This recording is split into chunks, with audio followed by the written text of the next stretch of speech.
Muchas gracias a todos por estar aquí. Soy Carolina y esas preguntas de cuál es mi propósito, cuál es el éxito, qué me hace feliz, son las preguntas que hoy intentaré contarles sobre mi vida, cómo yo descubrí esas respuestas.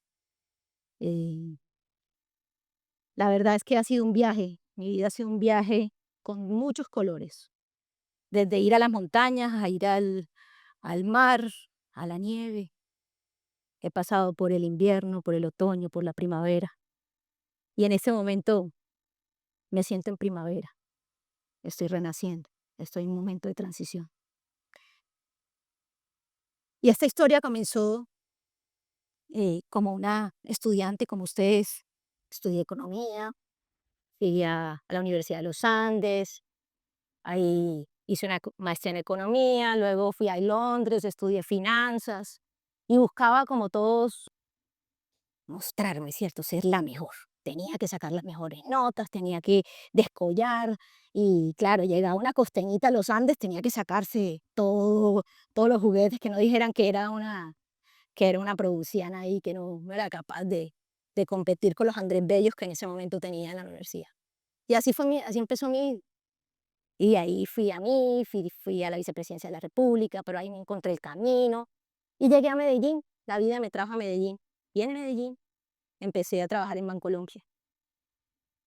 Trabajé 18 años en Bancolombia, de los cuales 10 años fui vicepresidente del banco, ocupando cargos diferentes, pero de vicepresidente.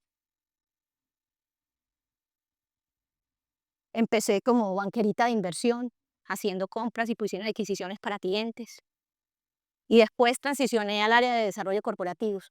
Y ahí tuve a cargo toda la expansión inorgánica del banco, es decir, todo el tema de fusiones y adquisiciones. Ahí tuve la fortuna de hacer transacciones por más de $4.000 millones. Transacciones como la compra del Banco del Salvador, de Banagrícola, que es el principal banco del Salvador. También estaba BAN, que era uno de los principales bancos de Guatemala. HCBC de Panamá, que era uno de los principales bancos de Panamá. Vendí 2 fondos de pensiones, vendí 2 aseguradoras, fusioné 2 pares de casas de valores, compré una compañía de telefonía celular, vendí una compañía de tecnología. Y ahí no terminaba la cosa, porque tenía que seguir haciendo otras cosas diferentes y entonces me dijeron, no, hombre, tienes que hacer proyectos innovadores. Y en ese momento diseñamos el primer fondo inmobiliario Colombo. En ese momento, hasta ese momento, hace muchos años, solo existían titularizaciones inmobiliarias. Entonces, ahí montamos el primer fondo que se llama el Fondo Inmobiliario Colombia. Hoy, según los datos que tengo, está manejando más o menos 5.2 billones en activos bajo administración y transformó el entorno de muchas ciudades. Se hicieron renovaciones urbanas muy bonitas. De ahí, estando en el área de desarrollo corporativo, eh, pedí cambio de tercio, pedí un cambio. Y pasé al área de innovación, esa área de la cual nacen, entre otras, Nequi, que creo que todo el mundo conoce aquí.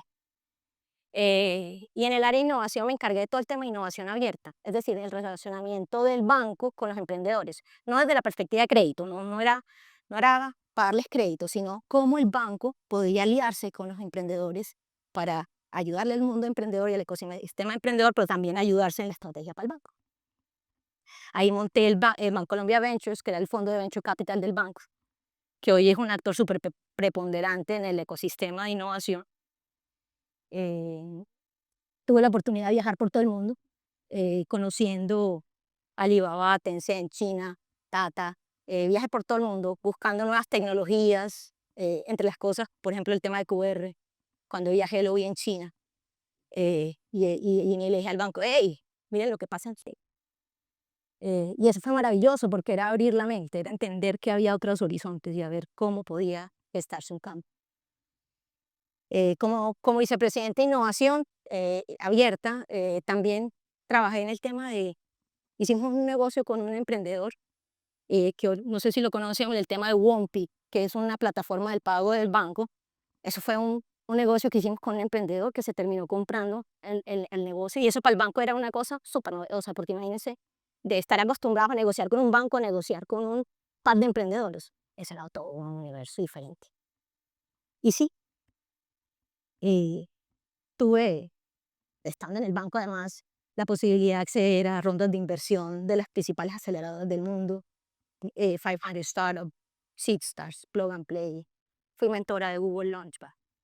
En fin, como para darles un sabor de lo que fue mi vida en Bancolombia.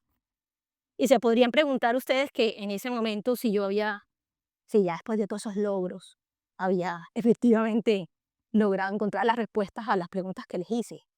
Y la verdad es que lo único que yo sabía era que yo era la, comillas, la vieja tesa del banco, que solo sabía comprar bancos. Eh, pero como todo en la vida tiene otra cara, ¿cierto? Eh, mientras hacía todas esas cosas, mi vida personal era poco difícil, ¿cierto? No tenía tiempo para vivir viajando, no tenía tiempo para mi familia, no tenía tiempo para hacer las cosas que me gustaban, no tenía tiempo para cuidar mi salud. Mi cuerpo era un desequilibrio total porque yo solamente eh, vivía para trabajar, no trabajaba para vivir. Mis relaciones interpersonales y de pareja se fueron al traste. Nunca prosperaron porque es que no tenía tiempo, porque mi prioridad era ser exitoso, porque mi prioridad era ganar, porque mi prioridad era mostrarme, porque mi prioridad era el ego, era mostrar quién era. Yo creía que mi valía estaba en eso que sí, pero yo no sabía. Luego salgo, y ahí empieza la historia realmente.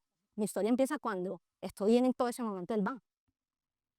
En un viaje a México, iban a una tema de Google Launchpad, a una mentoría que estaba haciendo allá, y un día me levanto y empiezo a sentir unas parestesis, unos cosquilleos aquí en las manos. Empecé a sentir unos churumbeles en el ojo. Llamé a una amiga, hey, me estoy sintiendo así. ¿Y qué era? No, hasta una resonancia, eso no suena bien. Y fui, efectivamente pedí la resonancia, y cuando, por decirlo, a las 2 semanas, eh, un martes voy y me hago la resonancia, y lo que no saben es que el jueves anterior a esa resonancia, negocio con el banco. Yo, de alguna manera, promuevo una conversación con el presidente del banco en la que termino negociando mi salida con el banco. Entonces entenderán que una semana después, es decir, un jueves negocio con el banco, el martes voy a una resonancia, el jueves siguiente tengo un diagnóstico, una hojita.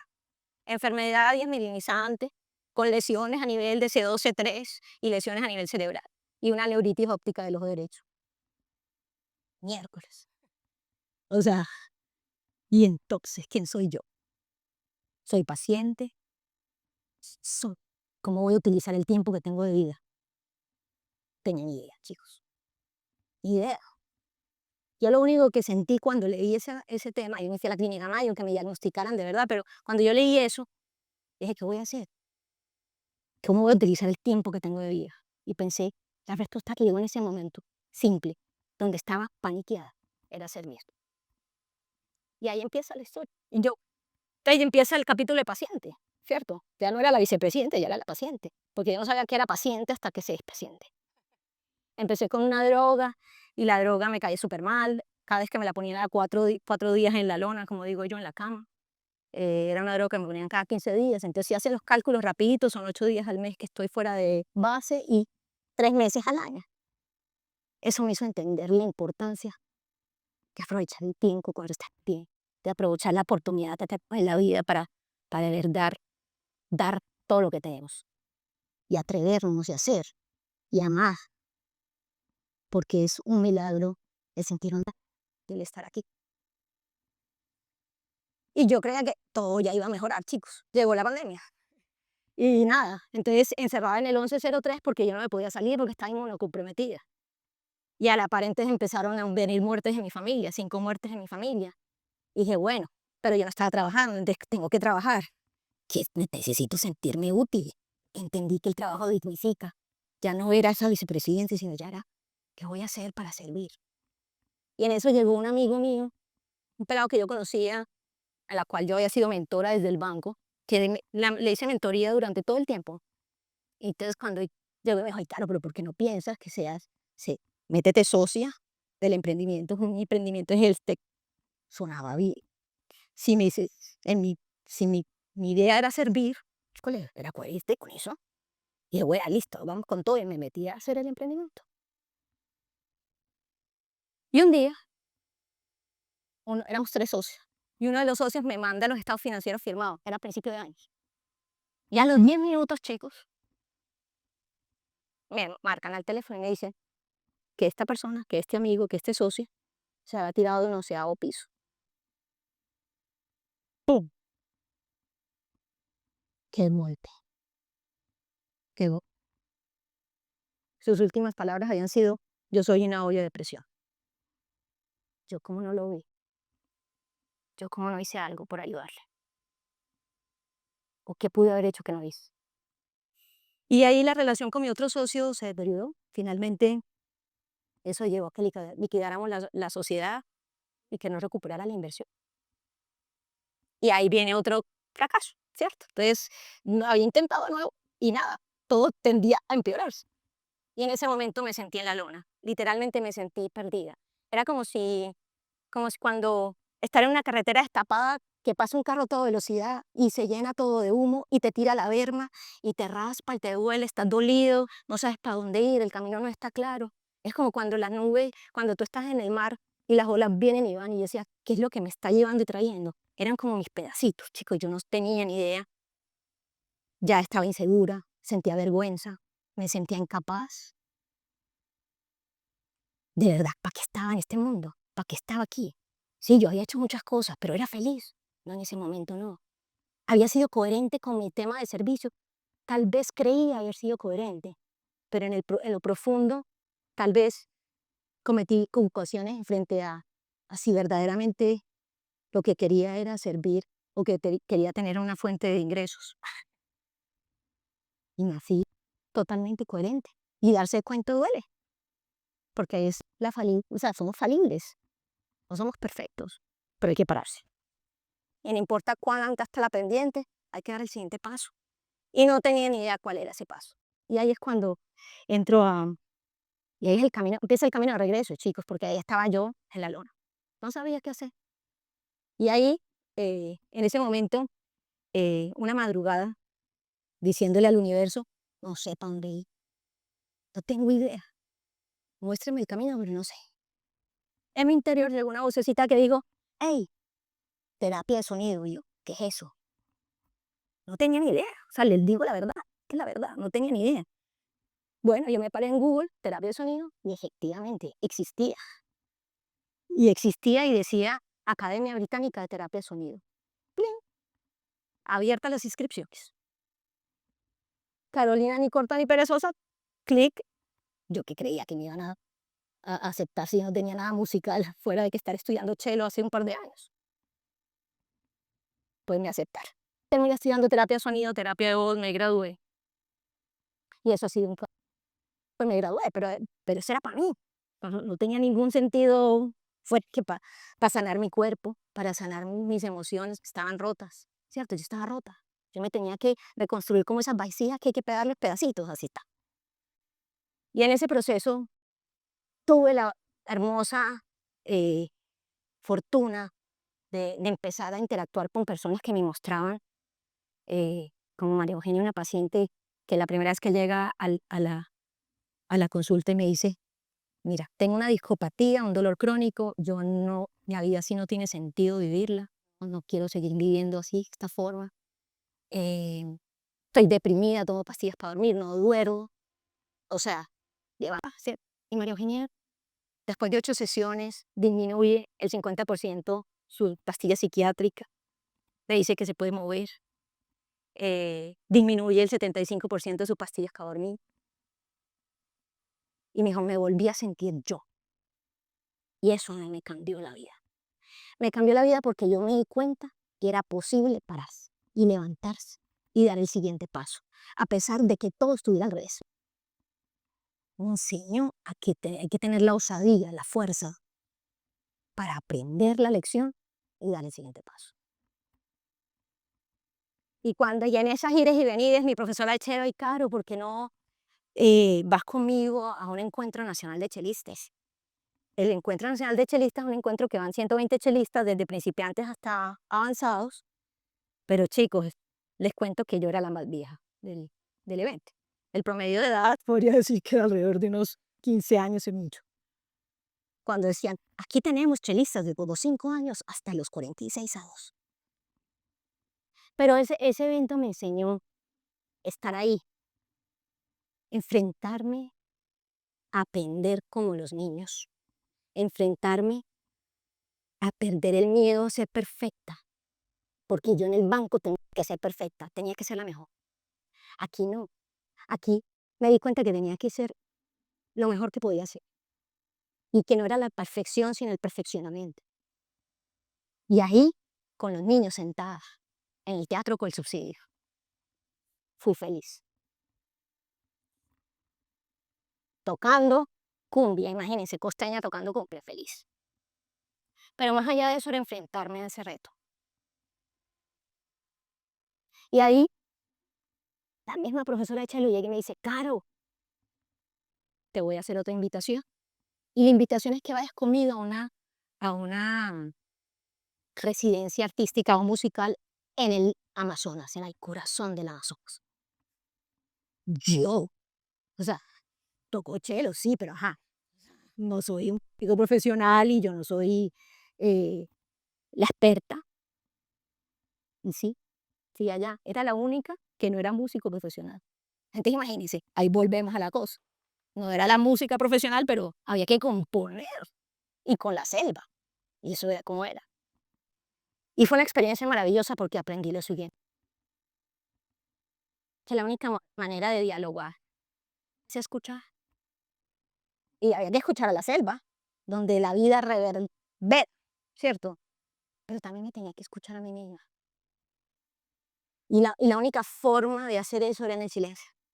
Era realmente dejando de que mi mente parara el diálogo constante y decir, aquí estoy. Y escuchar me cambió la vida, porque, porque fui capaz de dialogar con algo que tú no tienes estructura, sobre todo con unidad. Y cuando volví de la selva, me llamaron del hospital, un hospital, a que acompañara a una chica, a Isa. Y tengo permiso de la madre para dar su nombre y contar su historia. Isa es una niña de 17 años con un cáncer terminal. Estaba hospitalizada en los dolores más impresionantes. Y tuve la fortuna de acompañar a Isa un par de veces en su proceso de despedida de este mundo. Y Isa para mí fue una gran maestra, porque en medio del dolor más absurdo, del momento de mayor, es que ni se quedan cortas las palabras, ¿cierto? Del nivel máximo de estar, era insoportable, porque estaba bien. Isa tenía una sonrisa. Isa aceptaba su situación con entereza. Isa, cuando yo le toqué, me dijo, sentí una paz, sentí una plenitud. Entonces Isa me enseñó que era posible tener una plenitud y una paz a pesar de que afuera que me estuviera muriendo, el caso de ella. Y yo me estaba muriendo de alguna manera, ¿cierto? Porque como les están dando cuenta, yo estaba rehaciendo mis pedacitos.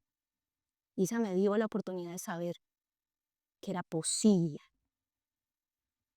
en medio de la adversidad, ser feliz y tener la paz y la plenitud. Y ya preguntarán, ¿no? Entonces, después de esta larga historieta, ¿tú qué? Y hoy actúo, hoy tengo un trabajo haciendo terapia de sonido y atiendo personas de manera individual y grupal.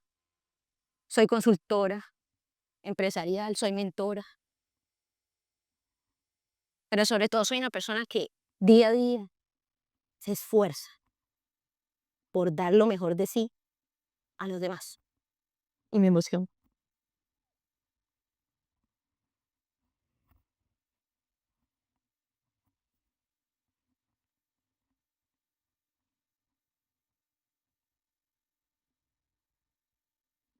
La vida es maravillosa y vale la pena vivirles. Y esas no son lágrimas de tristeza, sino de alegría, porque aprendí que el éxito no está en el dinero, ni en el poder, ni en la imagen que los demás tengan de mí, sino en eso ser coherente con eso que verdaderamente enciende mi corazón, con dar, con servir, con dejar una huella en el otro. Depende de lo que haga, porque puedo ser consultora financiera como puedo ser terapeuta de sonido, pero soy, y nada más por ser, vale la pena. Y esta oportunidad que tenemos todos es una oportunidad para que verdaderamente nos conectemos con el hecho de que somos personas que siempre estamos en proceso y que abracemos ese proceso con, con entereza, con ímpetu, con osadía y aceptemos, nos perdonemos y echemos adelante. Así que el éxito para mí ya no está afuera, sino el éxito para mí está en ser coherente, independiente de lo que haga, con eso que mueve mi corazón. Así que espero que ustedes puedan capitalizar un poquito de esto que les he contado para que sean lucecitas, ¿cierto? Porque en la medida en que todos nosotros encendemos esa luz de nuestro corazón, podemos iluminar a todo nuestro entorno y podemos dejar una huella en este mundo. Gracias.